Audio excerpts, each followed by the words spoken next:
We are at 10 o'clock Pacific time, which means it is the time for the start of Mike and Steve's webinar on choosing the perfect task manager. I got to welcome everybody as you end up coming into the room. Yeah, there indeed. Everybody is flowing into the room, which is awesome to see. I'm Steve Dotto, and I'm going to kind of be hosting today. I'm co-presenting with Mike Vardy, who can say hi, Mike. Say hi, Mike. Hi, Mike. There you go. As you come into the room, to familiarize yourself with the surroundings. We're using Google Plus Hangout on air to deliver this webinar today, and we actually use a wrapper on top of that called Webinar Jam, which gives us some really cool functionality. One of the things it gives us is this chat bar on the side. So I want you to familiarize yourself with that. Through the entire webinar, you can be interacting with us through the chat and each other, for that matter. And so I'm going to encourage you to let us know where you're coming in from. Tell us where you're visiting from. We're always fascinated to see where people are from. Mike and I are both in the southwest corner of British Columbia. Mike's in Victoria. I am in Vancouver, and we are thrilled that you are spending part of your Saturday, if it is indeed Saturday, where you're spending time with us today. Let me give you a little rundown of what's going to happen. Mike is going to walk through the main content here starting in just a few minutes after we've given everybody a chance to get settled. I will be monitoring the chat room. If you are having any technical issues in the chat room, or if for some reason life gets in the way, as it often does, or the internet doesn't perform, don't worry. We're going to be sending out a replay within about an hour and a half after this webinar ends. A replay will be sent to you with the complete webinar, including all of the questions that we're going to be answering in the end. Speaking of questions, by all means, enter them in chat as we go along. We'll do our best to. I'll do my best to kind of answer, and quite often other community members answer the questions as we go. But I'm also collecting all of them for our question period at the end. So the structure is going to be Mike doing a presentation. We do have a special offer for you. Mike and I have prepared a course, which some of you might be interested in. We'll be filling you in on that before we're done. And then we're going to take a whole bunch of time for questions at the end. Basically, as long as you have questions, we'll stick around and do answers. But we'll make sure that the basic content is all delivered by the top of the hour, within the first hour. And I see now that people are, we've got France calling in from Pinole, California, or Francis. We've got Rob from Colorado Springs, and Kendall from Austin, Texas. Laura from California. Got a lot of America. Oh, there, Daryl from Montreal, and we've got Alex from Cologne, Germany. We've got Marge from London, Ontario, just up the street from my son, who is in Waterloo. Ian in Montreal. Andre from Saudi Arabia. Andre, you win one of the long-distance visits today. And we got Stephen from San Diego, California. Look at this. Randall from the Chicago suburbs, yes indeed, and Joel from Los Angeles. Welcome to everybody. We are thrilled that you're joining us. So once again, what's going to be happening here in a few minutes is I'll be throwing over to Mike. He will be delivering the main content of the webinar, and I will then move myself into the chat room and interact with you folks in chat. If you do have issues with audio or video, what I encourage you to do is, first of all, just reboot your browser. That is, if you're not using Internet Explorer. If you're using Internet Explorer, we encourage you to try and come back into the room in a different browser, because for some unknown reason, actually, it's a very well-known reason, Internet Explorer sucks. So if you're using Internet Explorer, please try using Chrome, try using Firefox, try using Safari. You'll have a far more pleasant webinar experience with us. Annette from Nova Scotia, how are you doing, Annette? And Stacy from Kenora, Ontario, Scott from Minneapolis, and we have another Saudi Arabian. We have Abdul Aziz from Saudi Arabia. So we've got lots from the Middle East as well. And Marcus from, I can't call us Stoutern, Germany? It's Kaiserslautern, it looks like. Very good, Mike Vardy. Good for you. Thanks for saving me.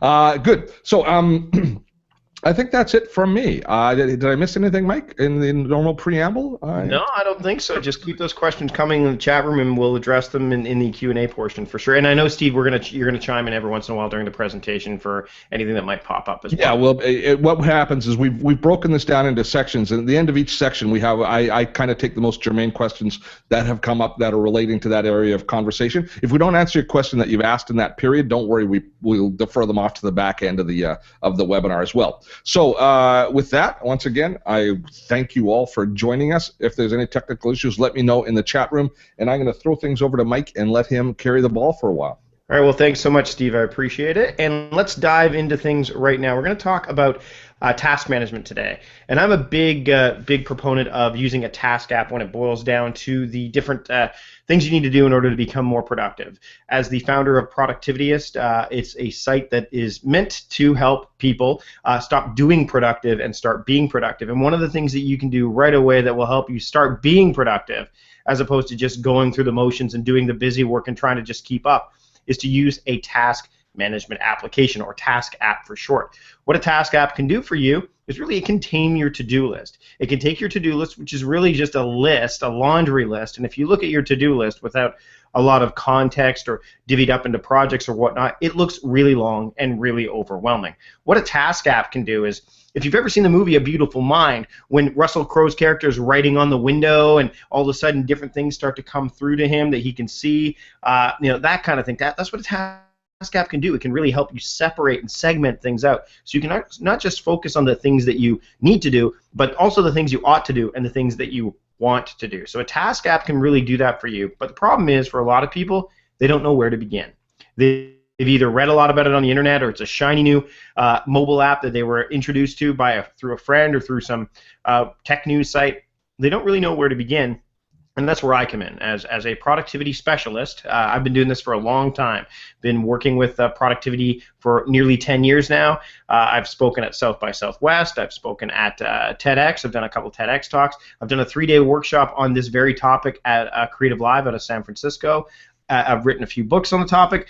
I know my stuff, and I know what it can take for you to start to dive into a task app, and what it takes to kind of break some of the old habits that you might be using, such as using email as your task management application, or trying to cram all your tasks into the calendar. A task app is a key component of your productivity workflow, or as I like to call it, your productivity path. And what we're going to do during this webinar is help you kind of distill and wade through all of the just cornucopia, the virtual plethora of task apps that are out there, and help you make a choice that's going to be right for you based on primarily your work style. And that's one of the things that people don't take into account when they first start using a task app. They don't look at their style of work. They just say, oh, I need something to help me get more done, but they don't really look at how that app and the approach that they're taking when they go into the app, how that's going to be affected by the style of work that they deal with. And really, when it breaks down, there's two different real styles of work when you want to get really reductive about it. And the two different styles of work are single-based work and team-based work. And that's the kind of task management applications that are available these days, is that they're suitable both for the single-based user and for the team-based user. Now, again, when you're looking at a single-based user, that's work that primarily involves an individual. So for the longest time, for me, that was my thing. I worked as a solopreneur. It was my own business. It was a one-man operation, and I would just use a single-based task manager. That's all. That's what I was able to use. But eventually, I started to add people to my team. Productivityist grew and grew and grew. Steve and I started to work on this course together, which we worked on certain components individually, but we were a team. It was a team-based task approach, team-based style of work. And that's work that primarily involves collaboration. So when you're looking at single-based task management, you might be that stay-at-home mom or the stay-at-home parent that really just wants to focus on getting the right things done in the household, and also maybe working on that side project or fostering a hobby. Maybe you're a solopreneur like I was, where you have so much going on that you want to be able to focus on the different things that you need to work on in terms of projects at any given time.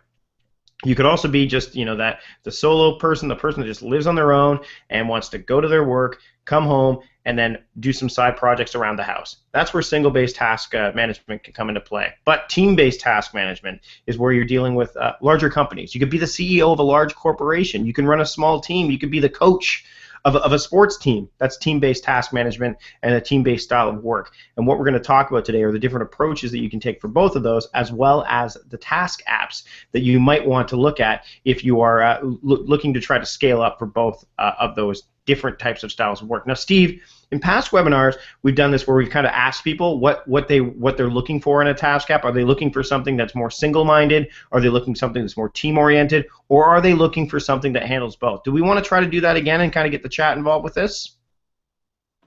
I have done it. I've posted it in the chat room, so people should be able to enter the poll there and fill in the information. And when you're wrapped up this introductory section, we'll take a look at what they're most interested in.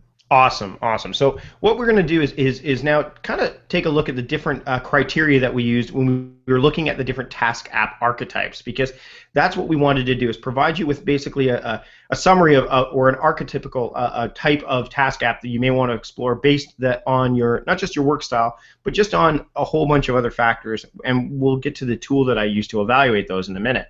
But I want to talk about the criteria that we looked at before we even put them through that evaluation process.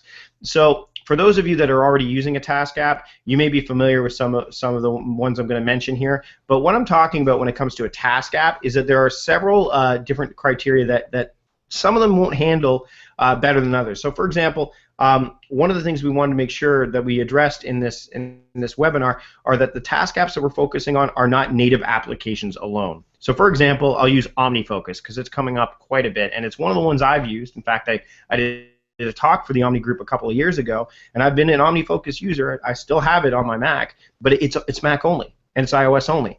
You cannot use it on an Android device, save for using an Android app that allows you to shift gears and move things into your OmniFocus install that might be on your Mac or on your iPad or your iPhone.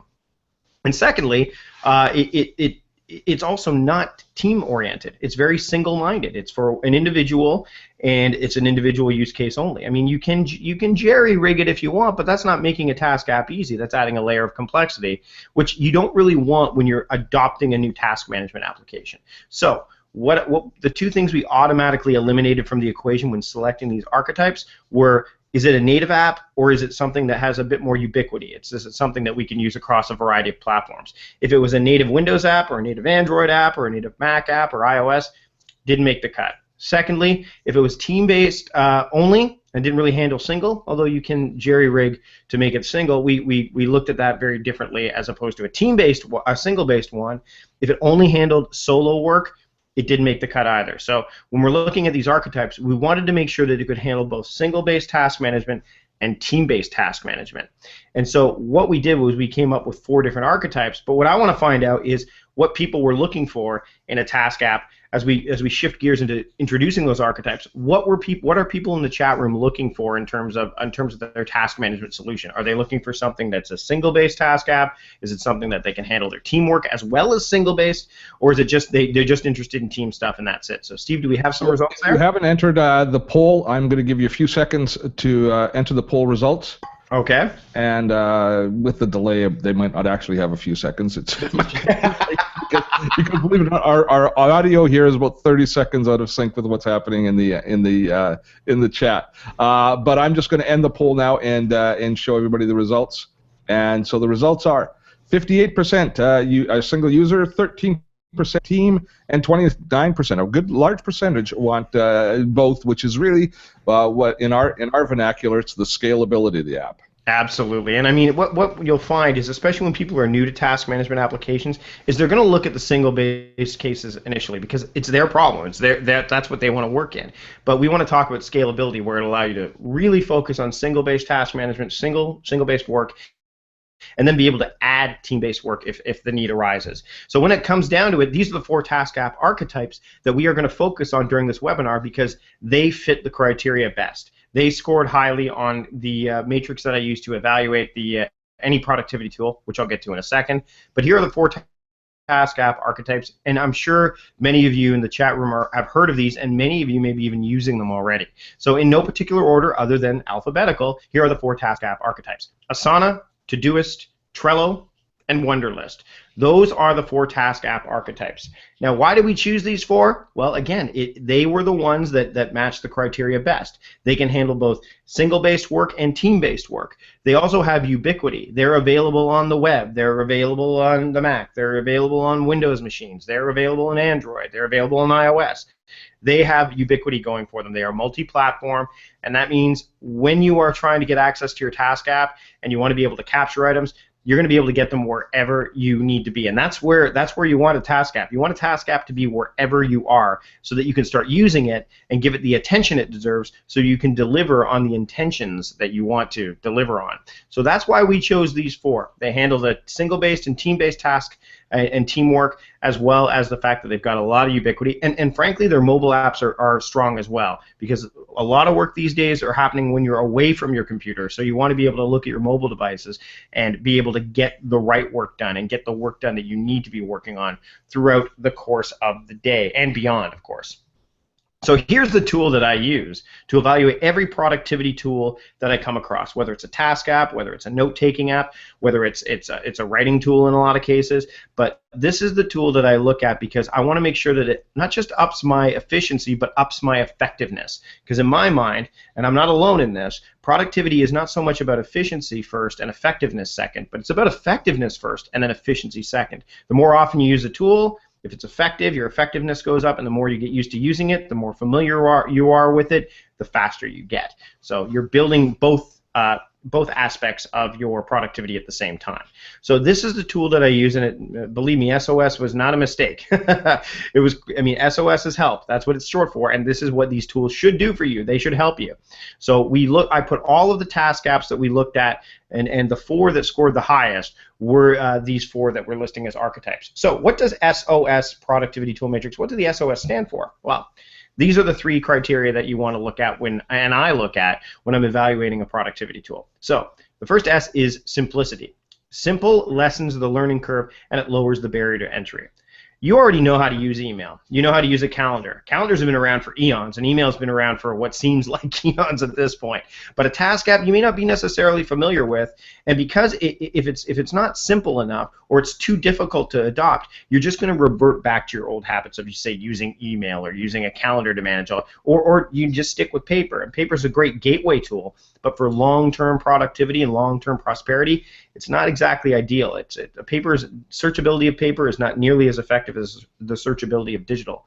And what we want to do is focus on the simplicity of things because it allows you to adapt and adopt far quicker. So when I look at a tool, the simpler it is, the higher it'll score on that matrix, but it needs to couple itself with the other 2 aspects of the SOS productivity tool scoring system. And the second letter, O, is for obviousness. So obviousness lessens the choices needed to move forward. So when you're looking at a tool, you want to be able to navigate your way around it fairly easily. You want the vernacular to be something that you're familiar with, the naming conventions. You want to be able to get through all the clutter and see things really clearly, quickly, and simply. Again, this lends itself really nicely to simple, but it also lends itself nicely to the second S in the equation, because both of them lend themselves to obviousness. So you want to be able to look at an app and go, yes, this is where this stuff goes. Evernote's a great example. Evernote is where every note goes. So all my information goes in Evernote. So if I'm looking for something that is information or reference item related, I know where it is. The obviousness factor in Evernote is really, really high. So the O is for obviousness. And then the final one, which Steve alluded to already, is scalability.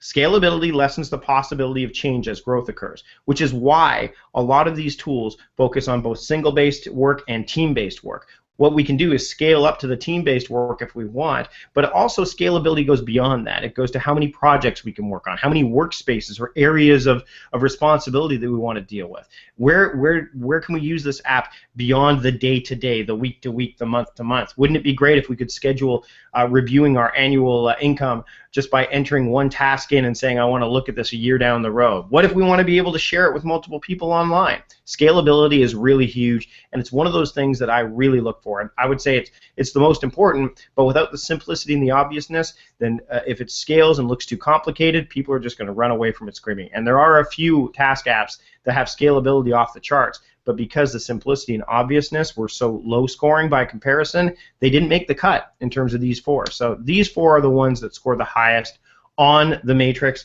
And now what we could do is we're going to dive into the first tool in a minute, but Steve, do we have anything we want to jump into before I start to give some real concrete examples of the 4 archetypes? No, I think they're primed and ready. In the chat room have been just in the sweet spot of stuff that we're covering.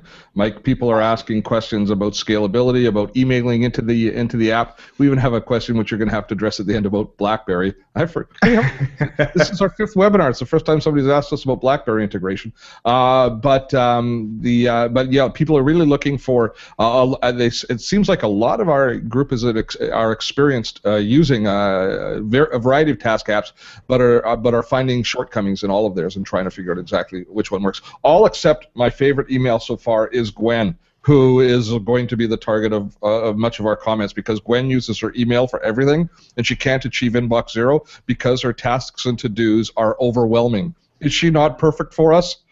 Yeah, yeah. We pull up a couch. Let's dive into each of these apps now, though, so that way we can start to dive into some of the strengths of them. And then, yeah, you're right. We'll address a lot of the stuff during the Q&A portion. But I want to talk about Asana first off. And what I'm going to do is talk about the 3 strengths of each of the apps as we dive into them. So let's take a look at Asana up front. So the first thing about Asana that I want to address is how robust it is. That's one of the biggest strengths it offers. Some of you may already be using it. You see that you can have a variety of workspaces. So you can use those for, say, your personal projects, which is what Asana gives you right off the top. It gives you personal projects as a workspace to work with. But then from there, it also allows you to look at different areas of your work. So if you're running 4 or 5 companies, they can each be workspaces. If you have a multiple amount of clients, you can use those there as well. So there's a real robust factor there, but then I can jump into an overview of a workspace and see all that stuff. So I can take a look at, you know, my tasks, I can look at the projects, I can look at all of the stuff that's going on in there. Here's some of the webinars that we've added. You can see I can assign stuff to Steve. I can do subtasks if I want. I can look at I can create due dates. I can set repeating amounts. So again, that annual review we were talking about, I could say, hey, every year on November 15th, I want to work on another webinar. Tagging. Now, in GTD methodology, for those of you who don't know, David Allen's Getting Things Done methodology, he talks about context a lot, and I'm going to refer to that as we go through each of these apps. But in each of these apps, they use different verbiage or different nomenclature for those contexts. In Asana, they would be tags. So you can actually look at things and enter tags. So, for example, I could enter the tag computer here, and boom, that would be a new tag. And then I could enter a tag like low energy, because let's say it doesn't take me too much. Now that we've done 4 of them, I'm feeling pretty good, and I don't need to focus on it nearly as much. I can get up and go. Or maybe I need high energy, because in order to do it really well, I need to be able to do that. So all of these contexts can come in here under tags. You can attach documents. You can heart a task. You can say, hey, I love what you're doing here with this. There's just here, and that's one of the big strengths of Asana. Another strength is this little glowing blue box here. That's called Asana Inbox, and what it'll do is it'll glow and tell me when I have a message that's related to that workspace. So what I can do is, instead of going into email and looking at all the variety of emails that are coming in, so let's say I've got personal email, newsletters, offers from eBay, etc., that are coming into my email inbox.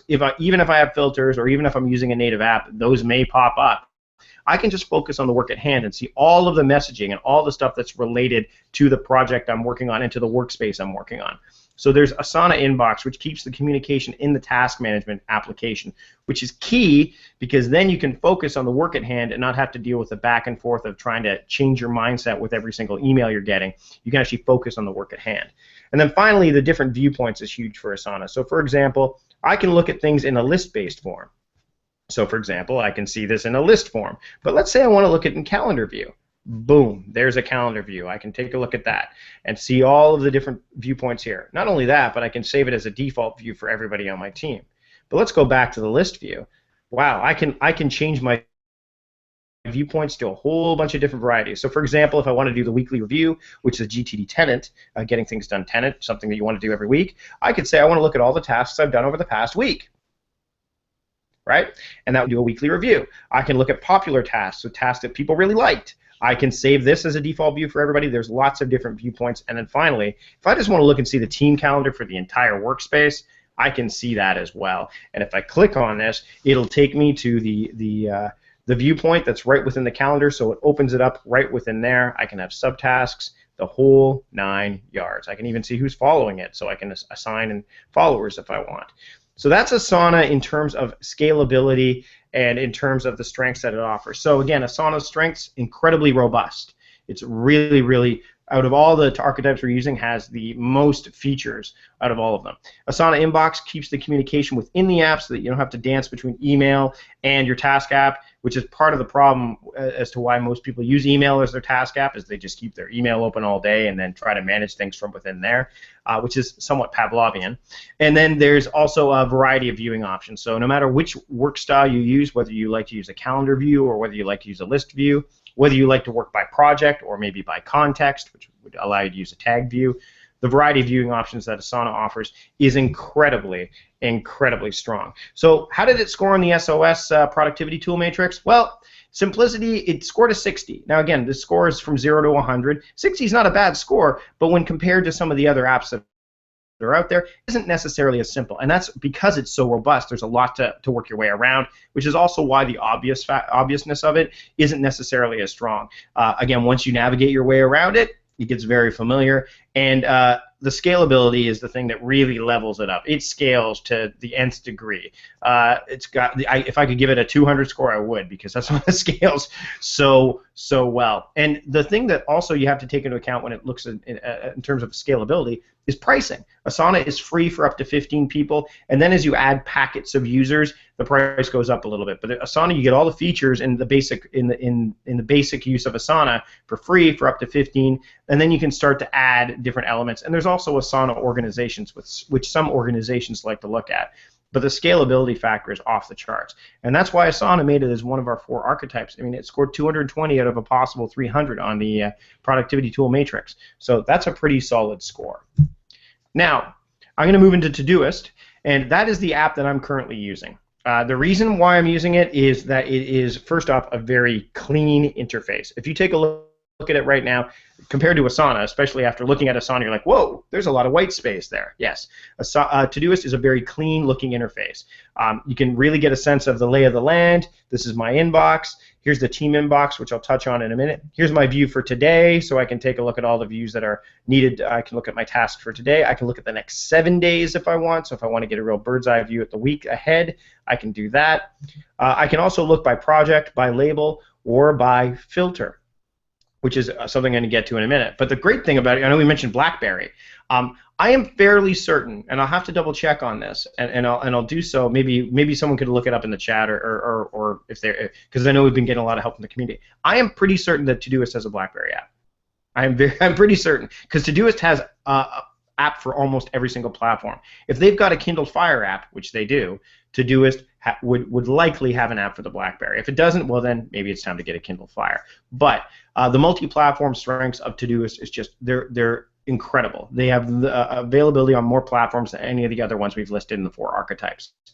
Filters are a big strength factor for me as well. I look at filters, and what filters allow me to do is it allows me to use a combination of priority level, as well as labels. So the labels are like context, as I've mentioned. So in ToDoist, they're called labels.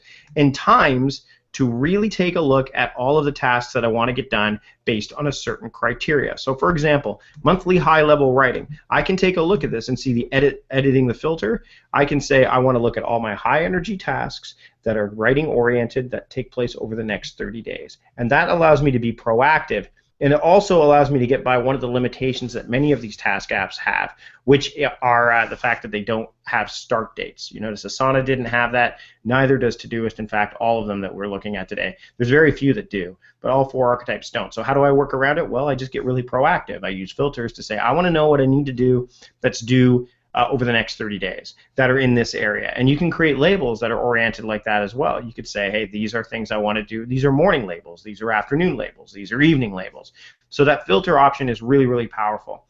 And then finally, the fact that ToDoist, for those of you who are really interested in the personal aspect of single-based work, it's designed with the individual in mind initially. That's what it was built on. In fact, ToDoist initially was the only thing it could do was team-based stuff, and they had one called WeDoist. And the Doist company is still using WeDoist, but they're shifting some of the team-based stuff to the ToDoist platform. So if I want to share a project with somebody, and by the way, these are listed as areas of responsibility, and I can tier projects in several levels. I can only tier it in 4. So if I wanted to have a project within a project within a project, that's about as far as I can go. But if I wanted to look at the suite reclamation, because we're taking over a suite in January, I can look at all the tasks that are oriented, but not only that, I can go up to the share option and share it with others. So I could share it with my wife, let's say. So I can assign tasks to her, or more likely, she can assign tasks to me. But those are the share options that are capable, and those are available for all the projects across the board. So you can either share them by project, or if you're using Todoist for Business, you can get the team inbox and you can take a look at all the tasks that come in here. All of these are currently assigned to me, but I could also assign things to my wife within this inbox because we work together on a few things, that kind of thing. Todoist for Business, it costs a little bit more. We'll get to that in a second. So to go over the strengths of Todoist again, multi-platform. Again, we'll see if it's got BlackBerry. I'm pretty sure it does. Powerful task filters that allow you to really leverage your time and your tasks and work on the things that are important to you, not just the day-to-day urgency items that come up in your schedule. And also, it's great for personal and teams, which I think is really, really important.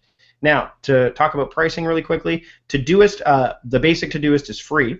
Okay, there is Todoist Premium, which you get as a free trial, and that's the one I would recommend you use because that gives you the task filters as well as custom labels and such that you can add, and it's at $29 a year, I believe the pricing is. So it's for the amount of investment you're going to spend on it, you're going to get a whack and then some. And then there's Todoist for Business, which scales up a little bit higher, and that I believe is $8 a user, and it's by user. So as you add users, the price goes up. So again, Todoist, really, really strong contender. How strong? Well, it scored 80 across the board. Simplicity scale, it looks a lot simpler than Asana, but it's not super simple in terms of the fact that labels may not be something that you quite understand up front, and the fact that those tiered projects maybe take a little bit of time to wrap your head around. Then there's Todoist Karma, which we didn't even dive into, but we will during the course that Steve and I put together. And then there's, of course, the obviousness factor. I mean, Todoist is one letter removed from to-do list. You can't get much closer to the word to-do list than you can with Todoist, and the fact that the interface is so clean and tidy and you can navigate around it a lot easier, that obviousness factor is really high. Plus, again, being available across a wide variety of platforms means Todoist goes wherever you go. And then scalability doesn't scale quite as high as Asana, but it definitely has a high scalability factor, and that's definitely worth noting. That's why it gets 80 across the board and scores a 240 on the SOS Productivity Tool Matrix. Now, we're blazing through these here. I want to go to talk about the next app of choice, and that is Trello. That's the next task archetype, and you saw a glimpse of it there, but let's just dive into it. So Trello has 3 different layers of user accounts, and we'll get into those in a minute. But what I want to talk about right off the top is that the Trello free option is actually really, really good. With the Trello Gold, you're not going to get that much more functionality. You may get a few more stickers that you can use and emojis and stuff like that, but you're not going to get all that much more. Trello Business Class, you get to sync up Google Apps with it and stuff, but again, the Trello Gold is $5 a month, $45 a year, or you can get it for free if you share Trello with somebody.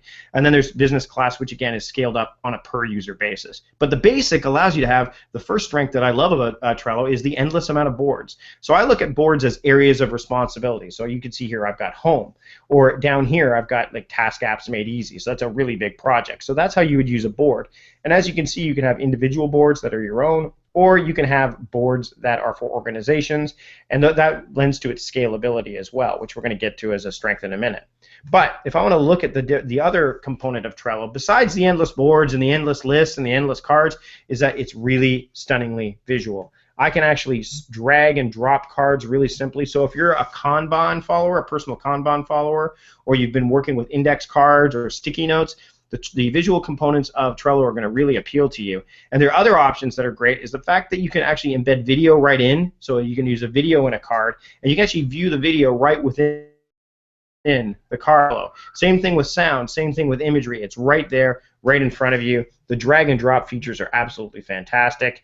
And again, when you dive into a task itself, it's got, in terms of scalability, it's not too shabby. You can add members, you can add labels. There's a limitation on the labels, which I think is the big pain point for a lot of people. You can only have 6 labels, so you have to be really, really frugal with how you designate those labels. So you may want to use something like urgent, important, not urgent, not important, and use kind of the priority matrix scaling if you want, things like that. There's due dates, attachments, you can move them, copy, you can subscribe to it so you can see if something changes, and that's great for team-based work. And again, you can also email to the card. You can link to the card so it's visible on the web. There's a scalability factor in Trello that really isn't apparent right at face value, but once you get under the hood, you can see a lot of scalability with Trello. So to focus on the strengths of Trello, endless boards.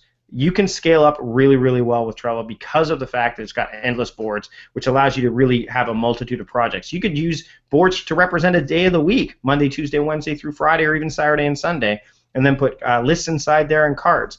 Trello recently was profiled in Fast Company online, and their goal is to be the app for everything. And the endless boards feature, as well as the third strength, scaling very well, definitely lends itself to that. And the fact it's stunningly visual, if you are a creative person, if you are going to do any kind of home improvement projects, if you are trying to outline a book or let's say a television show, you could do that. I mean, I used to do sketch comedy, so I would do that kind of thing with cards. That visual component is really tough to beat. So Trello's strengths, these are the three of them, which may be why you want to consider it as your task app of choice. How did it score? Well, it scored well. Of course it did.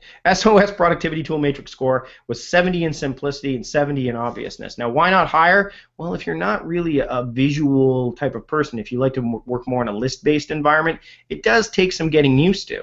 And in fact, Steve's mentioned this in the past webinars, that if it doesn't resonate with you right away, it may not be the tool for you. But if you find some use cases for it, let's say outlining or what have you, it's going to take some time to navigate it. But once you've got it, the simplicity, you could teach people Trello really simply in terms of, hey, here's how you use it. And they just need to get past that mental block and that mindset. Same thing with the obviousness. Although the cards and the lists make it really obvious to see everything, the navigation can be a little bit difficult or challenging if we're not really used to working in a Kanban style of workflow. And scalability, it's equivalent to ToDoist as far as I'm concerned in this, in that you can add endless boards and you can have archived cards and put them on the web, and you've got a lot of team members you can add. You've got the organizations, but those six labels are a sticking point for me. And they're not just for me, they're for a lot of people. And that actually really played a factor in how scalable it was, because I like to work by context. And if I can only have 6 contexts, I really have to be mindful of what context I would use in Trello. So that's why it only got an 80 in scalability. But that's a 220 score altogether,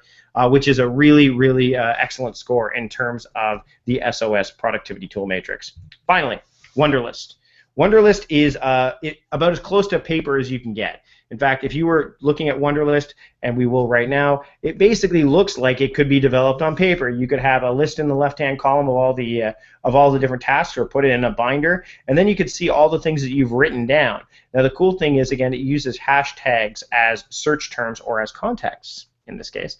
And you could do that on paper. You could put a hashtag and put charter next to it, and boom, there you go. So it really is a simple, clean interface, but the learning curve is low, and it's really, really a simple app to wrap your head around.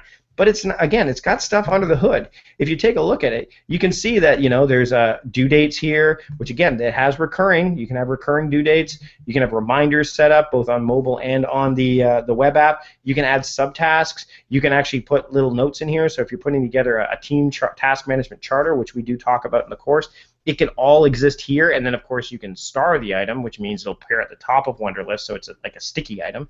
You can add files, Dropbox, you can do voice integration. So for accessibility, if you want to do a lot of voice stuff, say you just want to enter in a quick task and you want to use voice, most of these support voice. ToDoist does, as does Wunderlist, and same with sound files and Trello. So again, there's a lot under the hood here, but the biggest thing is, again, it's the scalability, the simplicity. The simplicity is really great. The learning curve is quite it's again, you can't get closer to paper than you can with Wunderlist in terms of scalability and in terms of how you really want to level up your productivity. So to close up, Wunderlist strengths, clean interface. It's, again, as close as you can get to paper. It's not going to get in your way. The learning curve is really simple. It doesn't scale as well as others because, again, with Trello and with Asana and with ToDoist, you can actually have areas of responsibility or higher level projects. With Wunderlist, you only have the left-hand side, which lists projects, so that's worth considering. But it's very ubiquitous. Next to ToDoist, it has the most amount of platforms that are available. In fact, it may even rival ToDoist in terms of equality in that front. But those are the 3 strengths of Wunderlist. In terms of scoring, simplicity, you can't get much simpler. 100%. Across the board, it scored 100. Obviousness, because of that simplicity, the obviousness factor is there. The hashtags used as context may not be as obvious as they could be, so that's why it scored a little bit lower. Scalability is where it scores the lowest out of the 4 archetypes we have. It doesn't really have again, that if you want to work by context, you have to go into the search term at the top and search by a context, and then you can work that way. So it doesn't scale as well as some of the other ones that we focused on, and that may be a reason why you might want to use it as your single-based work task manager or for smaller teams. So Steve and I could have used it very easily for this webinar and for our course. But again, it doesn't scale much in terms of larger enterprises. So those are the 4 archetypes.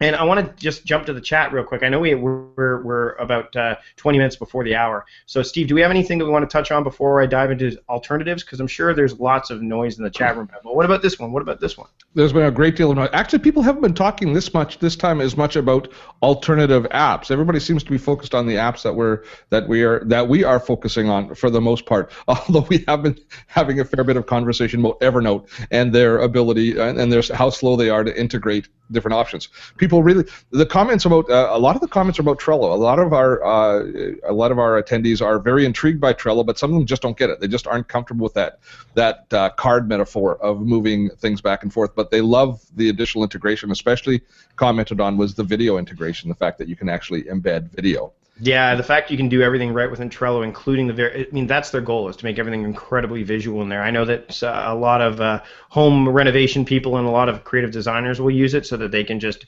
have the cards that are listing each room, so you can see the different furniture you might want to put it. So for home staging, it would be ideal, that kind of thing. So yeah, Trello, it does take some time to wrap your head around it, but again, in the course we've developed, we actually dive quite a bit into the depth that Trello can excel in.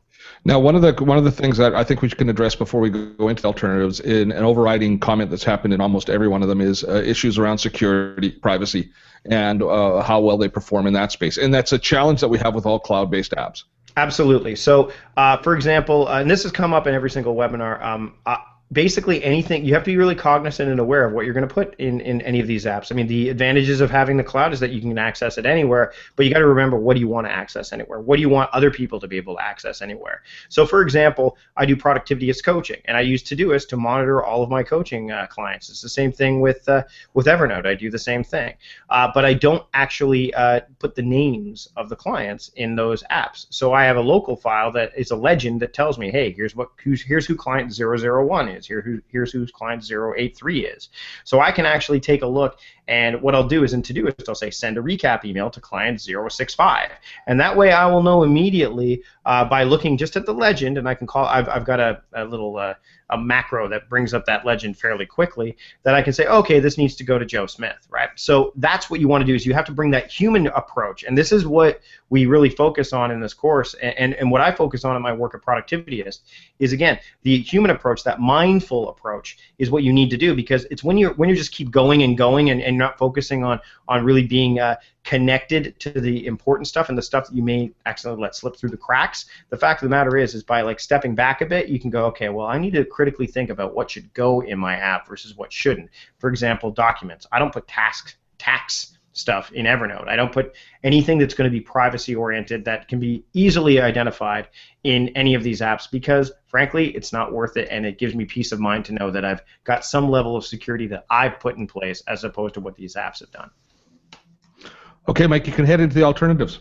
Perfect. So let's look at the alternatives to the 4 big task app archetypes that we've looked at. So what I've done is group these up based on the type of app that they are and their closest competitors. So alternatives to Asana, Flow, built right here in Victoria, British Columbia. Very, very clean interface, very, very pretty, prettier than Asana in my mind, but pricier as well. There's Rike.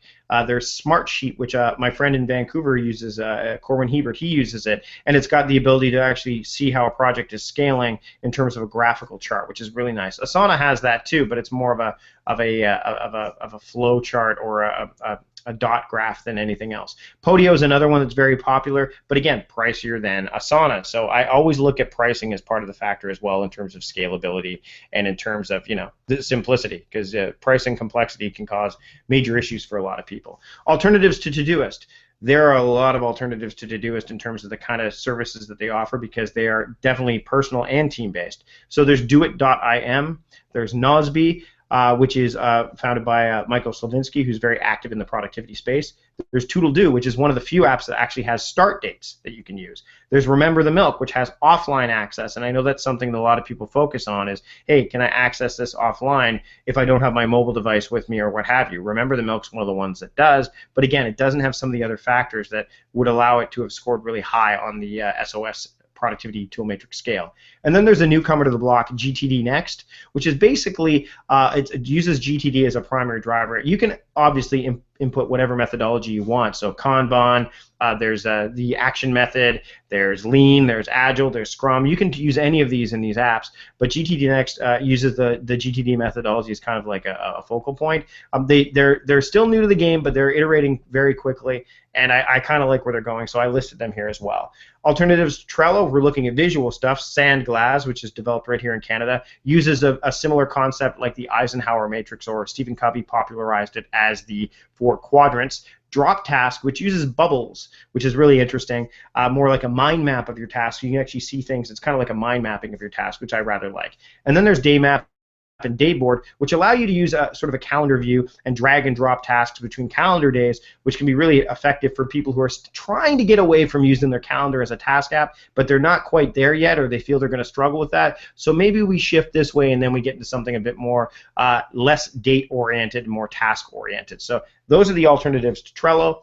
And then finally, alternatives to Wunderlist. We were looking for clean apps that really scaled to a certain degree, but not too much higher than that. AnyDo is one of those. Tracks. Productive, which probably scales higher than any of these, as well as high tasks. So those are the alternatives there that we wanted to talk about. But I also want to talk about, okay, so you've picked one. That's great. You've picked an app. You know which one you're going to go with. Now let's talk about how long you're going to use it. And I want to talk about the pain before the pleasure, because if you've been using email, or you've been using paper, or you're using a calendar, or you've been using something that really doesn't fit the bill, you're going to have to take into account that there's going to be some friction along the way. Now, the friction is 2 different types of friction, and that friction will turn into pain at some point. The pain could be technical, so technological pain. Email examples would be, I would like to use Dispatch on my iPhone for my email, but I use Microsoft Exchange, so that won't work because it doesn't support Exchange. That's a technical issue. But there are very few of these nowadays because URL schemes are enabled. So if you say, I want to integrate this with EVERNOTE or OneNote, you can grab the URLs and put them in there. I mean, there's lots of different ways to do it. It just takes some additional human approaches to make it happen. That's the other type of pain, the human approach. The human pain is like, well, you know what, this is really hard to learn, and I know anything worth doing is worth doing well. It's going to take some time, but man, I'm just so used to email, or there's so much here, I'm just going to shift back. That's the pain that you need to acknowledge and be aware of, but then push through. Because once you get through that, and once you start using it, and you've figured out that this will work for you if you can just get past those bad habits and those shortcomings of using what you were using before and using something that's definitely going to work for you more over the longer term, that's when the pleasure arrives. So you need to give an app 1 week regardless. And you need to use it consistently. Give it the attention it deserves, and make sure you use it consistently. Add stuff to it, capture stuff in it, assign labels to it or contexts. Make sure you use it, I would say to the point of religiously for the first week. If you come across technical pain points, then yes, move into something else. If it's something that you can't get around, and you've done your research, you've reached out to me or Steve, or if you're in the Task app Made Easy, if you end up looking at our course and you're in the Facebook group, boom, that's another way to do it. But if you can get past all the technical issues for a week, then give it 30 days. It takes 30 days to build a solid habit. Use the app for 30 days, and by the time those 30 days are done, you're going to feel better about it. You're going to see you're getting more done. You're going to be more proactive than reactive, because that's what a task app can do for you when it's part of your overall workflow. So, again, when it doesn't matter what task app you use necessarily, right? I mean, all of these ones we've given you are incredible options, and they're going to scale really well. I've been doing this for a long time. I know which apps work really well for the majority of people, as well as which ones which have a ceiling. But always, the approach trumps the app. If you go into it with and you throw everything at the app at first, and you look at it and it seems overwhelming, that's going to hurt you.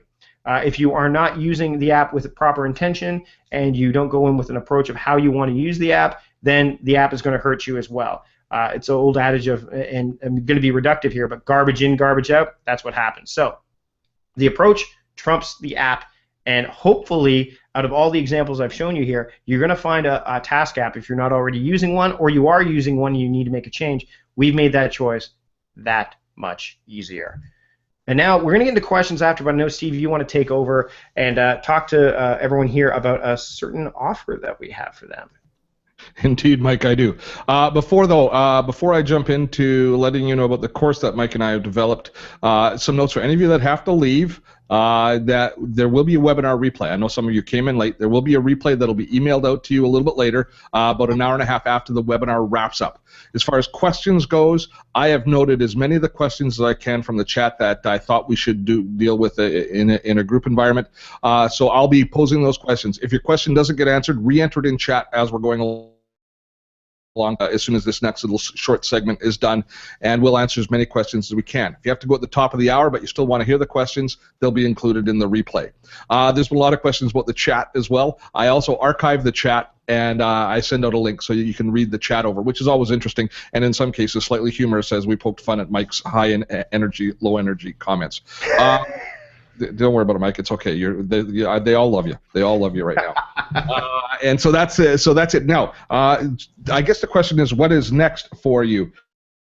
Now, Mike and I, this entire webinar actually was generated as a result of the feedback that I've gotten from my Evernote Made Easy course, which just let me choose the right tool here. There we go. Which in the exit survey from Evernote Made Easy, so many people have been asking, requesting a task app course. And so Mike and I decided to put this webinar on and to attach this webinar to a course that we're calling Task Apps Made Easy. It's Mike's course. Now, we did have a big chat. First of all, it is a 10-part course. The actual structure of the course itself is 10 parts, tons of video. Each of our courses are delivered by video, and we incorporate the best practices for task apps, to-do lists, and projects. But we really faced a big challenge, and that is the challenge that we've just been through. There are hundreds of good options, and it's not like there's only 4 really good task apps and the rest of them are crap. Almost every one of the options that we've been talking about in the room or that you've looked at are pretty darn solid task apps. So how do we provide a training on them? What we decided to do was we put together a course that has each lesson in the course. So for example, if we're talking about a team charter, if you're moving into team tasks, you want to make sure everybody is assigning tasks the same way, reporting on tasks the same way, you're using the same vernacular, you're using the same verbs and the same words in the description of the tasks, so everybody understands what they look like. So we would show that in one of these apps, one of these 4 archetypes: Asana, Trello, ToDoist, or Wunderlist. But then we also take that same concept and we deliver a video showing that same process in each of the other archetype apps. Now I know we had the question in the chat of if we're doing a specific course on Todoist. This is because of the threading, is you get a specific course on Todoist if you're interested in Todoist, and you can view each of the lessons in Todoist, but you can also see how it's done in some of the other apps as well at the same time. So we think it's even better than a dedicated course, than delivering, say, 4 dedicated courses, because you can get ideas for processes and ideas of doing things differently by looking at sometimes how some of the other apps approach it. And also, if you're still at that early stage where you're still deciding, this gives you an option to look back and to look at several different options doing the same sort of task to determine which one fits best for you. So we think it's kind of a best of both worlds scenario. The course itself we deliver in Evernote. I pioneered this concept in several courses, and my last course, Evernote Made Easy, we've just refined it. And it's I think personally, mainly because I thought of it, it's a brilliant concept. Every week, 3 times a week, you'll get an email, and in that email, you'll get a shared note link, a link that you click on, and it launches in your browser a shared note in Evernote. That contains the course content for that particular day. Now, you can save that note into your own personal Evernote notebook, and at the end of the course, you basically have a textbook in Evernote, which is the entire course syllabus.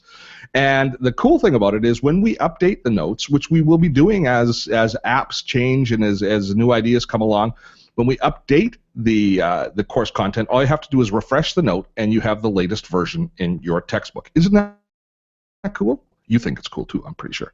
So the course itself, Task Apps Made Easy. There's 10 modules, which we deliver 3 per week. It takes a little bit over a month to go through it all. So that time commitment that Mike is talking about of moving over into a task app, by the time that you're through the course, you should be locked and loaded and really taking advantage of the task app and entrenched, and it should be a habit for you. Each of the lessons takes about 30 minutes a day. The videos, the tutorial videos are between 15 and 30 minutes. And when you read the extra material and start playing in your own app and doing things in your own app, it could take you as much as an hour a day, but basically 30 minutes a day should cover it. We have at current about 50 videos. That number will increase as we come up with new content for the course. One of the biggest values of this course will be access to the Facebook group.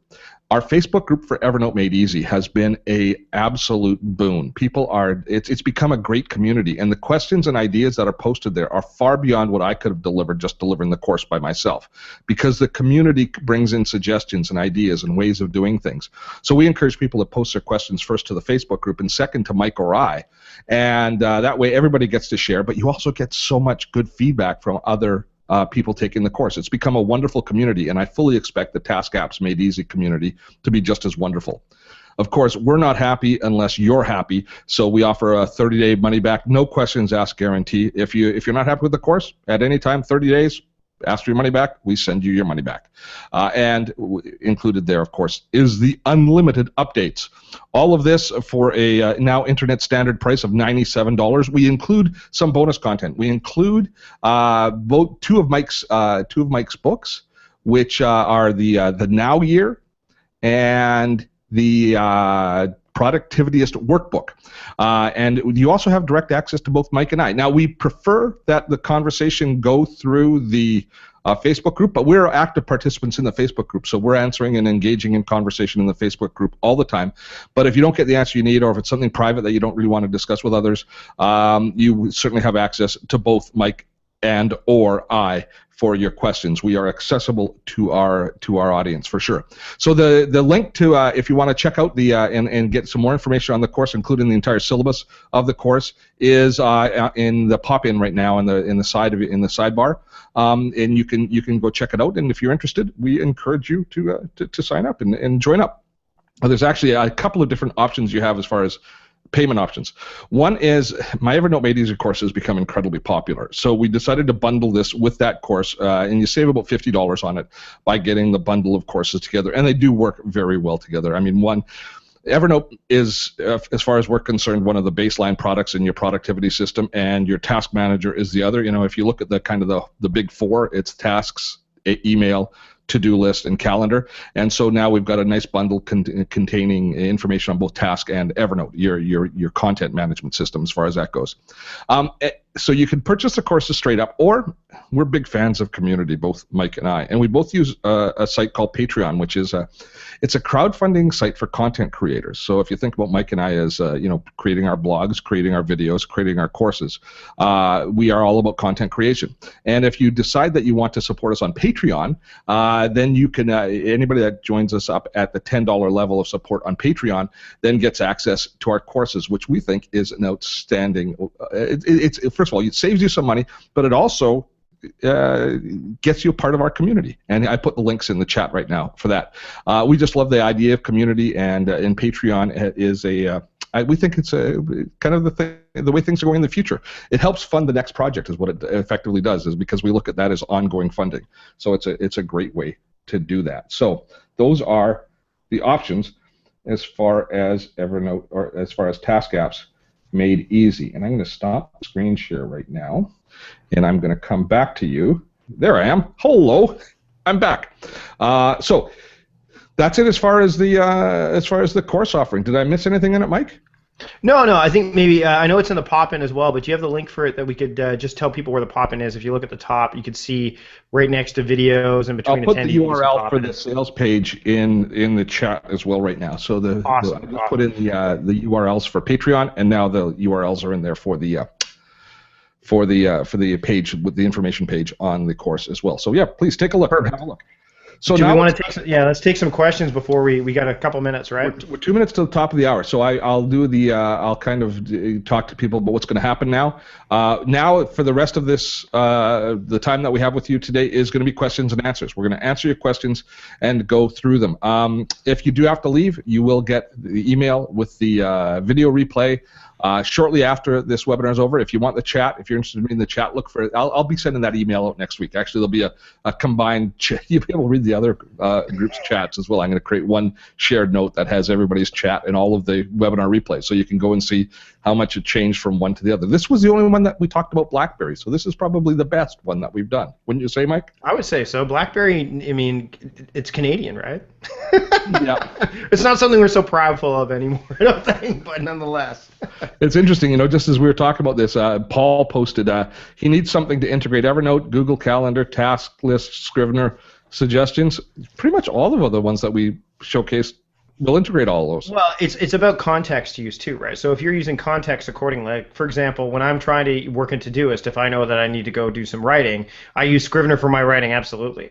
And I use Scrivener. So Scrivener would be the location that I need to look at. So again, that's the human approach component. Although Troy is in the chat, and Troy is the guy with Task Clone, right? So, I mean, he mentioned Task Clone. That's a great option as well. I use Task Clone to kind of bring meeting notes and stuff in from Evernote into Todoist, right? So, and we talk about Task Clone a bit during the course as well. So we actually have a whole module dedicated to Evernote and how you can integrate Evernote with your productivity workflow. And the key is, again, a lot of people will ask, well, what about Evernote? Can I use that to manage my tasks? If you use Task Clone, there's definitely a way to do it. But there are also the Secret Weapon and Zendesk. There's a few others out there. But Evernote is generally an informational and reference material kind of manager. I like to call it a digital filing cabinet. I love the fact that there's tools out there that can kind of marry those concepts together. But by and large, I think when, like you said, Steve, Evernote and your Task app together are just two key components of your productivity path or your digital workflow. I can't believe it. Gwen found a typo in our sales copy, Mike. Did she? Yep. Develop you own. Yeah, it's street. Yeah, it's the way we roll here. It's the way we roll it in southern British Columbia. You wouldn't believe how many typos I make and then that have to be caught. Thank God for Mike proofreading. Otherwise, Gwen, you'd be posting and posting and posting. Let's get to the questions that people that I've got. And while if you have a burning question that you still want, just post it now in the chat. I'm going to work through the ones that I've archived from the early part of the chat. But if I missed yours, I apologize. But then get it in. Make sure you post it. So the first one I want to do is let's talk about Outlook, the issues with Outlook and Exchange. Greg and several others have asked about dealing with Outlook in the whole Microsoft world.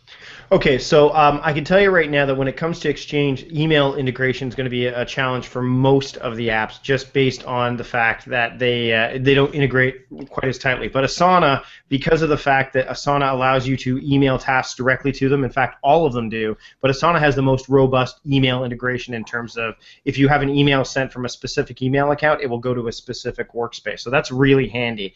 But also, Todoist actually has a plugin for Outlook for Windows. So if you want to if you want to have it tightly integrated, that's the way to do it. And that would be one thing to look at. Now, it doesn't work on Outlook for Mac yet, but based on what Todoist has done over the past few years, again, Todoist is really iterating very quickly. They're active in a Google Plus community. The founders are in the Google Plus community and are asking their members, hey, what would you like to see feature-wise? One of the biggest pain points, again, I've talked about are start dates, and they're looking at it, but from what I understand, it's a challenge to add it to a lot of these task apps. There's some kind of, and I'm not a coder, so I don't know what those challenges might be, but again, the ability to use Exchange can be a real challenge, but Todoist has that integration right with Outlook, and all of our apps that we've mentioned allow you to email directly. So again, you just have to build the habit of saying, oh, this is an email that came into my Outlook. I need to look, what is this? Is this a task? Is this a reference item? Or is this both? I'm going to send it to the appropriate place, whether that's Evernote for an informational piece or whether it's your task app of choice for your tasks. Okay. Our Sheep has asked if it's going to be if the webinar is going to be uploaded to YouTube. Actually, the webinar will be stored on YouTube, but you will be sent direct links. It's going to be kept private. We're not going to publicly share this webinar on YouTube, but you will be emailed links to the webinar so that you can watch it. And we'll probably leave it active for about a month. I won't leave it a lot longer than that. That should be enough time. Gordon added a quick bullet point there. Yes, Gordon, the Todoist Outlook plugin is a bit buggy with Outlook and Exchange, but I don't necessarily think that's Todoist's fault. I think that Exchange is so ultimately your biggest answer would be build that human habit of saying, okay, you know what, this is an email, it needs to be turned into a task. Instead of leaving it stored in my email inbox, I'm going to forward it to my task app of choice. Next question is Daryl asking about Asana integrating with Google Apps for education. There's really no difference, is there? Not really. I mean, Asana, the problem with anything beyond the basic Google Apps integration, and I honestly have to say I'm not terribly familiar with how that will work, but again, it has to be done. What I would do in order to do a workaround from that is to say, if it's not tightly integrated, is again to use a tag of some sort, or to say, hey, you know what? And again, with emailing, it would just be the forwarding option. But that's not something I'm totally clear on, so I don't want to give you a false answer. So it's something that we would probably discuss in the Facebook group for sure. Or you can drop me a line. I'll throw my my email in here, and I'll do some investigating, and that way it just acts as a bit of a trigger for me to look it up later. And Daryl, the integration that Todoist has in the Google Apps is outstanding.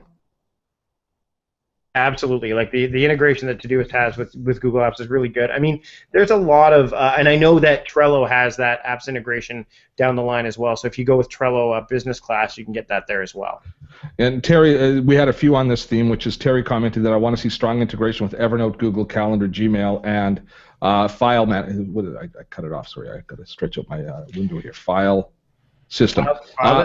But really, you know, we haven't talked a lot about the Evernote integration. Evernote integration to us is so important that it's actually an entire module in the course is integrating your task apps with Evernote. But all of these apps integrate very well with Evernote. But there are apps that if it's all about Evernote integration, there is I always get the names. There's Zendone, right? Zendone, there's the secret weapon. But again, I'm always a little bit suspect of anything that's built on top of like the Evernote skin. I mean, Taskclone would be the exception because it's using tagging. It's actually, I've talked to Troy about this. It's really quite tightly integrated, and it's actually somewhat ingenious the way it happens. But there's some that it requires that it can get a little bit dicey. I like Evernote for what it does, and I know what I'm going to use it for. I will use the Evernote reminders to remind me of some writing that I might want to do. So, hey, Mike, don't forget you want to write a blog post about this, because I do a lot of research and writing in Evernote. But I'm not going to use it to manage my tasks. It's not designed for that in my mind. We're getting a lot of heat from Gwen, who is surprising is giving us heat by bearing in mind that she is the person who uses email as her task manager. The fact that we haven't said A at this point. Well, we'll fix that soon, eh? There we go. Yeah. I'll get myself a twofer and we'll be off to the races. And Gwen's reading a Timbit. No, Gwen actually mentions that she says she doesn't have the time in day to do it. Again, you can segment each of the videos is you can segment it out. And in fact, what I would do, and I actually mentioned this in one of the lessons, is when you can actually say, you know what, I'm going to put in my task app to do lesson 1 of TAME or Task Apps Made Easy on this date. I'm going to do it. So, I mean, it could be a great way for you to test out and see how well you're able to keep it up with. But in terms of email as task management, you and I have talked about this, Steve, many, many times. Anyone who's followed my work knows how I feel about email. I'm not even a big fan of Google Inbox or Mailbox, because I feel that snoozing an email is just like basically saying, I'm going to I equate email to general mail. Like, that's what it was meant to replace. So basically snoozing email is like saying, you know what, I've got this bill from Comcast. What I'm going to do is I'm not ready to deal with it yet, so I'm going to put a stamp on it, mail it back to myself, and I'll get it in another week when I'm ready to deal with it. You would never do that. It sounds silly. So again, email is communication. Task apps and it's a two-way street, whereas task apps, it's you get to focus on it. And that's why I think once you break that habit and once you try it, you will see results that you really didn't expect.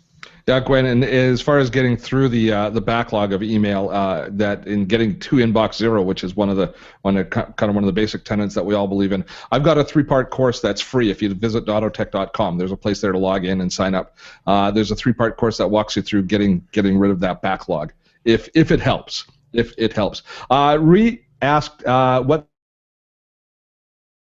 the best. So, what are the GTD users like?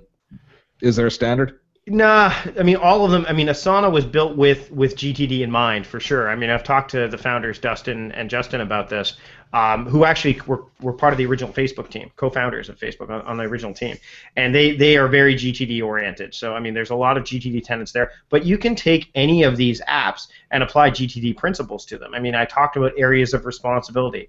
In Trello you could create the horizons of focus and then have projects within it. So you can take any of these apps and apply the GTD model to it in some way, shape, or form. And what I've found is that people who are using GTD, initially what they'll do is you'll use as much of it as possible. Then they'll find elements of other methodologies that they want to use. And I saw a lot of comments in the chat about, do you ever review your tasks when you're done them? Yes, I do. And I think that it's important to do so because you can plot your course a lot better. You can say, okay, this has been done, and you close any open loops that are involved. So it allows you to actually see when you review, it doesn't necessarily mean that you're reviewing the tasks that have already been done either. It also helps you catch anything that may not be done. And all of these apps, you can set them up in such a way. ToDoist Karma allows for this. Asana, as you saw when I was showing you viewpoints, you could do this as well. Allows you to look at the tasks you've completed, so that way you can go back and do a weekly review, which is part of that GTD methodology and approach. And Gwen was asking if the course is not live like this webinar. No, the course is all. Mike and I have spent the last 2 weeks recording all of the modules in the course, putting them together, and packaging them up so that it's set in an automatic series. As soon as you sign up, you receive the first lesson right away, and then you're on a schedule. 3 days a week, you'll receive the additional lessons as they come along. We will update the lessons; they will always be current. But the real-time side of the course will be the dialogue that happens in the Facebook group. There you can get real action and real interactivity. Troy makes a comment in there I just want to address real quick, and it's one of the reasons we did this webinar and have done this course. Troy says, a Zendu in France, which we've talked about in past webinars, is another app that integrates with EVERNOTE. There are really too many apps out there. And yes, there are, which is why we built this course, is to kind of say, here are some 4 archetypes that you want to look at, and here's how you can use them. And then, if you find that the approach is working for you, you want to move to another app, you can. But we want to remove that paralysis by analysis and that paradox of choice. And hopefully, if you take the course, and again, the course is going to be updated regularly because as a web-based apps, they're going to change. They're going to iterate. Look at what's happened with EVERNOTE, right? With the work chat and all that stuff that you need to. It's going to be changes that are made. So we will be doing that over the course of the lifespan of the course. So keep that in mind when you're looking to purchase it as well. Now, I believe it was Gordon who mentioned right at the beginning that he had invested a lot of time in a now defunct task manager, and that's one of the criteria that we included in our 4. They're all companies which we believe are solid because of their user base. Absolutely. Asana has been around for a really long time, and again, when you've got the world's youngest billionaire as one of the founders, then you know that there's some money behind it. Plus, they've got a lot of good VC funding behind it. All of these apps that we looked at have a really solid user base, and not only that, but the export functionality is really, really high for all of them. You can actually export templates out of ToDoist and bring them back in, so you can use them regularly. You can get your files out of all of these in form of CSV, some XLS. You can even do them as a lot of them do them as JSON files or as XML files. So you can get your stuff out of there too, which is important. And we actually talk about that in one of the modules in backing up your task lists to make sure that you're covered. That's part of the course content. Yeah. Kendall asked very early on, which I think is an awesome question. He still doesn't know the best ones for the projects he works on, which include dependencies. And the example he says is, I want to paint the bathroom, but I can't paint the bathroom till the electrical is done. Right. Now, I mean, a lot of the OmniFocus is good at this. You can work on projects in parallels or series. So, but we don't talk about OmniFocus. You don't talk about OmniFocus. So again, you have to look at what I would say out of the 4, Asana is the one that handles this the best because you can actually create schedules if you have a project. And again, it's how you scale it. So if you have a project called, like, let's say I did sweep reclamation in Asana, I would put Okay, so in order for us to do the drywall, we're getting the electrical done first because they got to tear wires out. So I would actually put that the top tasks under subject headings are these are the things that need to be done first, and these are the things that need to be done second. So you can resort them. There's nothing at this point in terms of these ones that really automatically do it, but Asana is the closest, so that would be the one I would look at. Again, that scalability that Asana has is really a huge benefit.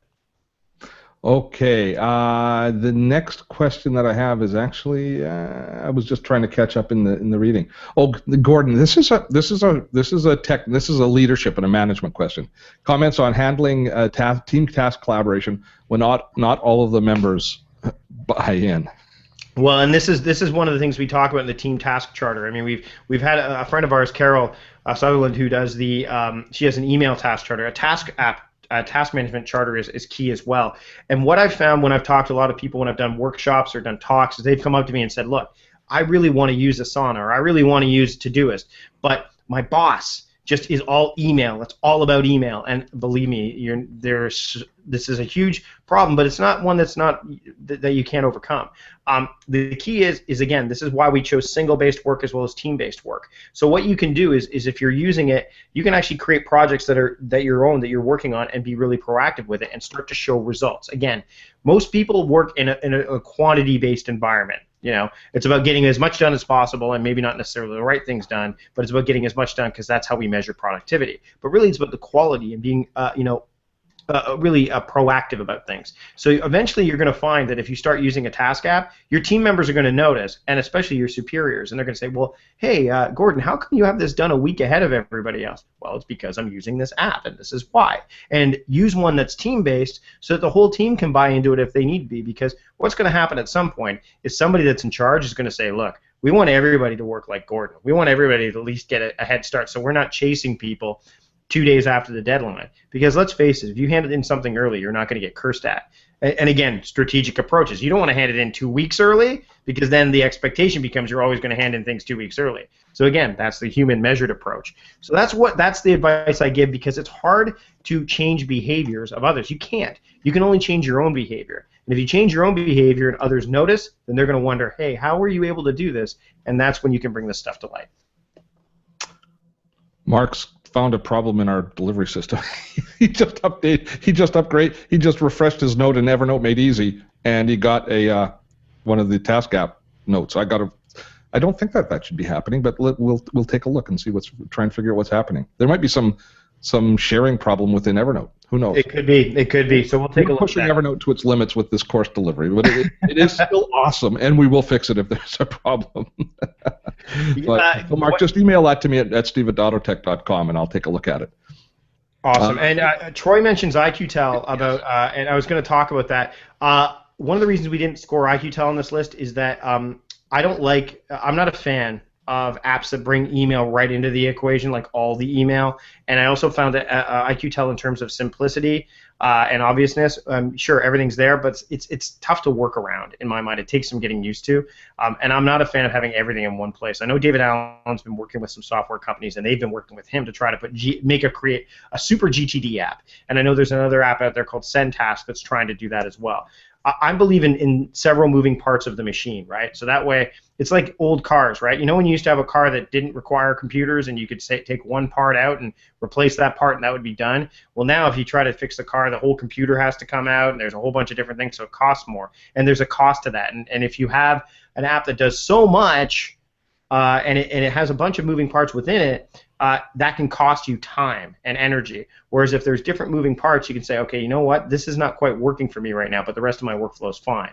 So that's one of the reasons why IQTel didn't score on this list in terms of the 4 archetypes we're looking at. Okay, I was just trying to solve this problem. Words of wisdom, Mike. Good. Okay, so I don't see too many. We're talking about Steve has a video on Boomerang. Troy commented on. Of course, Mike doesn't like Boomerang. I didn't say I don't like Boomerang. I don't like.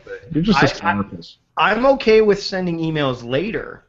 I'm all for that. I don't like emails coming back to me later. I'm a big fan of the touch it once rule. Get it out of where it needs to be and put it where it actually needs to, where it belongs. I wouldn't take my junk mail and put it back in the mailbox. I'd put it in recycling. I know one other thing that which we should address is Bill sent me a private note mentioning that there was a really nice blog post on ToDoist blog about integrating IFTTT. And so let's talk about external triggers for these apps. Sure. So, yeah, there's lots of manual triggers, as I've talked about in terms of approaches, but IFTTT and Zapier are two of the more popular triggering recipe-type apps. Now, Zapier has some cost to it, but it works well with Asana, and IFTTT, which stands for If This Then That, works both with ToDoist and I'm going to say Trello as well, I believe, and actually I think also Wunderlist. But what it does is has integration, so you can actually have it so that every time a task repeats, or let's say every time somebody sends you a message on and this is an example, and I'm not sure if this is an actual recipe, but say someone direct messages you on Facebook. It can then go into ToDoist as something that you need to reply to. So it can have the addendum reply to message da-da-da-da-da on Facebook. I know I use IFTTT with Evernote to save all tweets that I favorite. So that way, basically, if somebody mentions me in a tweet, I can actually have it go right to Evernote into a notebook called Saved Tweets or Testimonials or whatever I want to call. So the IFTTT integration is great, and actually I was included as part of their Productivity Power Pack giveaway. An hour coaching with me was part of that process. So the fact ToDoist is adding this. Once you start automating things, again, there's a great propensity for you to be able to get more done. You just got to make sure that if something breaks, you can go back in and fix it later. Good stuff. And let's take a look if there is. I was just trying to solve this Evernote question. Arshdeep has a question, which I'll answer. What would you recommend for a high school student who needs to track tasks, quick to-dos, notes, and assignments, aka to-do? All of these will work. I like using ToDoist because of the clean interface. You could do that as well. You could track tasks. The notes that are in ToDoist, they actually call them notes. They don't call them comments. You could put notes within a task as well. You do the same thing with Trello. Wunderlist has the same feature, as does Asana. Again, I guess the point is if you're a high school student and you eventually want to scale up, and you want to be able to use this tool over the long haul, you might want to find something that's going to scale for you over time. So let's say you want to start, let's say you want to build an app for Android or iOS. You may want to be able to have something that you can create a new workspace for that, or you want to start a side business or whatever. Think about it in those terms. If you can start to think about, hey, I'm in high school right now, but what about 5 years from now? What about 3 years from now? What about 2 years from now? What do I want to be? Do I want to be learning a whole new system? Do I want to be able to trust an app and have all my stuff in here? That's something to consider as well. But all of these will handle what you're looking for. Good stuff. And do we have an app like for training design? Steve, do I have an app for training design looking for a decent outlining tool, something where you can collapse and reveal subordinate items?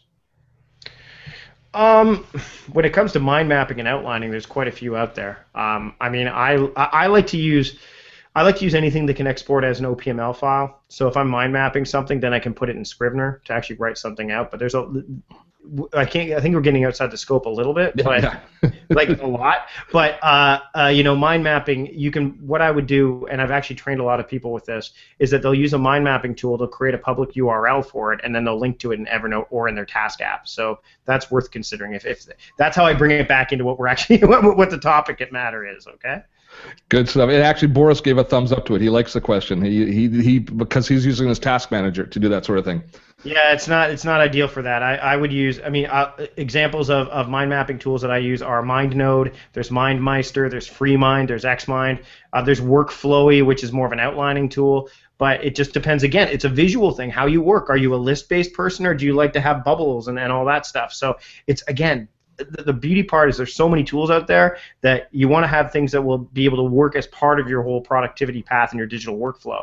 You don't want to have it segmented too far off, but you want to have different compartments for each as opposed to an all-in-one. Because remember when you used to buy? Did you ever buy an all-in-one printer, scanner? Of course. Yeah. Well, I got given them because I did the TV show. I was given everything. What happens when one right here? Right.